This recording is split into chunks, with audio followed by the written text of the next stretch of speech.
Hi friends. இப்போ நம்ம மகனை பார்க்க போகிற இதில் நம்ம காவேரி ஹாஸ்பிட்டலில் வந்து உட்காந்தோடனே ரொம்ப ஃபீலிங்ஸாக பார்க்குறாங்க. என்ன ஆச்சுன்னு பார்க்குறீங்களா? பக்கத்தில் இருக்கவங்களாம் அவங்க ஹஸ்பண்ட் பத்திரமா பார்த்துக்கிறத பார்த்து ரொம்ப ஃபீல் பண்ண ஆரம்பிச்சிட்டாங்க. உண்மைதாங்க. அதாவது அப்பையிலேருந்து இப்போ வரையும் பொண்ணு மனசுக்குள்ளே இருக்கிறது என்ன விஷயம் தெரியுமா? கன்சீவ் ஆகிட்டாலே தான் புருஷனுக்கு தான் கூட இருந்து இப்படி தான் பார்த்துக்கணும்னு எல்லாருமே நினைப்பாங்க. அதுவும் ஒவ்வொரு விஷயத்தையும் ஏக்கம் வேறப்படுவாங்க தெரியுங்களா?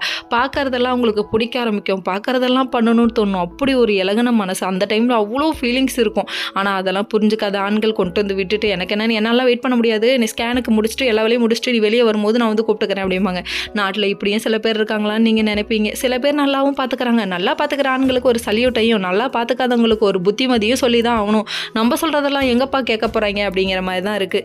இந்த காலத்தில் இப்படியும் இருப்பாங்களான்னு நீங்கள் சொல்லி கேட்கலாம். சரி விடுங்க, இது எதுக்கு பேசிக்கிட்டு. நம்ம காவேரி ஒரு பக்கம் என்ன பண்ணிட்டாங்கன்னா ஃபீலிங்ஸோட அவங்க ஹஸ்பண்டுக்கு பேசிகிட்டு இருக்க. அப்படியே பேசின அடுத்த 5 நிமிஷத்தில் சிட்டா பறந்து வந்துட்டார் பாருங்க.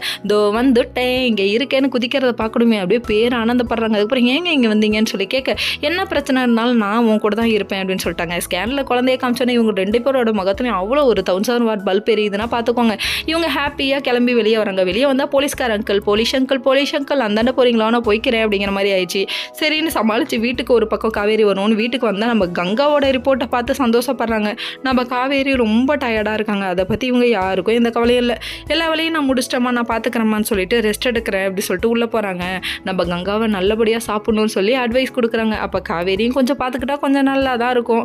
ஆனால் நம்ம விஜய்க்கு ரொம்ப பெரிய கவலையே காவேரியை பக்கத்தில் இருந்து பார்த்துக்க முடியலன்னு. இப்படி ஒரு புருஷன் கிடைக்க நீ கொடுத்து தான் வச்சிருக்கணும் அப்படிங்கிற மாதிரி இருக்குது. ரியல் லைஃப்பில் மட்டும் இல்லை, ரியல் லைஃப்லையும் இப்படி ஒரு சில பேர் இருக்காங்க அப்படிங்கிற மாதிரி இருக்குது. நமக்கு அது மாதிரி கிடைக்கலேன்னு ஏக்கம் தான் இருக்குது. ஒரு சில பெண்களுக்கு பாதுகாப்பாகவும் இருந்திருக்கு. அதெல்லாம் கமெண்ட் செக்ஷனில்